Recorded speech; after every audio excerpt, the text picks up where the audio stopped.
তোমার মোবাইল দাও। কেন আমার মোবাইল আমি তোমার দেবো কেন? তোমার হাতে মোবাইল থাকলে তুমি রাতের বেলা ইমুতে কল দিয়া ওই কমলা ভাবির সাথে কথা কবা, সেইটা আমি হইতে দিব না। দাও মোবাইল দাও। খবরদার ফালতু কথা বলবা না। আমি ইমোতে কল দিয়ে কমলা ভাবির সাথে কথা বলি না। আর তাছাড়া আমি কমলা ভাবির সাথে কথা বলি না গোলাপি ভাবির সাথে কথা বলি, তাতে তোমার কি? আমার অনেক কিছু, কারণ আমি তোমার বউ, তুমি আমার স্বামী। তুমি কথা বলবা শুধু আমার সাথে ভিডিও কলে কথা বলবা, তুমি আমার সব কিছু বলবা। খবরদার যদি কোনোদিন আমারে ছাড়া অন্য কোনো মেয়ের সাথে মোবাইলে কথা কইছো, একদম জিব্বা টাইনা ছিঁড়া ফেলাম, আর ঠোঁট দুটো না সেলাই করে দিবি। কি বললি?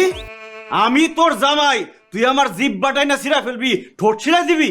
দেখ, ঘরের বউর মতো থাকবি, সম্মান দিয়ে কথা বলবি, তাহলে থাপড়া কানমান ফাড়া ফেলাম। তুমি আমার থাপ্পড় দিবা? দাও থাপ্পড় দাও, দেখি কত বড় সাহস। দিয়ে ফেলাম কিন্তু, একদম দিয়ে ফেলামু। দাও দাও থাপ্পড় দাও, দাও।